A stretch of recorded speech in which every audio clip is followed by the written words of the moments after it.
Hello and welcome to this lesson where we're going to focus on tiling background designs for your games. And so one of the things that we need to focus on here and pay attention to is, while this sort of shape right here, whether it be mountain hills or whatever, it looks like it will probably tile pretty well. When we can see in practice, if I change a setting real quickly, go to document setup, edit artboards, and I switch over the width to duplicate it, so 2048 would be 4096. And I take this shape, I move it over, and then I tile it, Control C, Control F by duplicating it. Moving it to the right, we could see that we have an issue here, right there.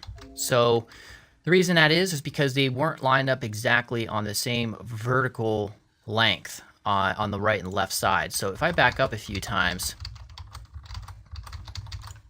and now I'll focus on show you basically how you can remedy that situation. So even by just clicking on it, we can see, if I hit Control H, that the top of this bounding box, which has the entire selection, we can see that the very top is actually on the upper left. This is the top, the highest side. Over here, we could see that this is down several pixels, or even more than that. So one great way of fixing this and making sure your backgrounds tile correctly is by going to View and Guides, or Show Grid rather. And right here, we can see we have the grid lines that are showing up. So this one is just a little bit beneath the. Let me hit Control H to get here. This grid line right there.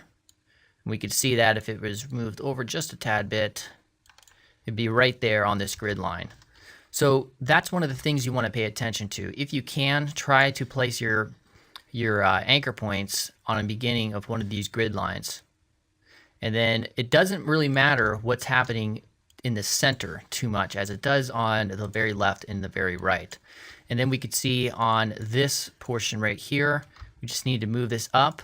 And then you'll see if you have your smart guides on, that little green intersect point will show up and let you know that you're right there exactly where you need to be. So then if we were to take this and go ahead and replicate it just as we did before, it would now match up evenly. And another thing to also consider is if you're trying to go for a real smooth appearance, like we could see in the middle, it has these smooth Bezier curves. Right here, this wouldn't be very ideal because they're going to come to a point, because this end is going to meet this end. So it's going to be coming to more of like a point instead of this. So you have to try to remember when you're doing these to try to adjust the Bezier curves so that these will match up as one continually flowing curve that goes down. So if this one is on its way down, this one would have to also be on its way down, which it is as well. So these would probably do pretty good in terms of having a flow that goes from this over here up and down. So that's just a few things to consider to make sure that your backgrounds tile horizontally correctly, so that it has to be on the same horizontal path, and you can use the grid to really help you be able to do that. So in our two projects coming up, we're going to really have to pay close attention when we're developing our various landscapes and settings, so that we adhere to these principles so that they ultimately tile correctly.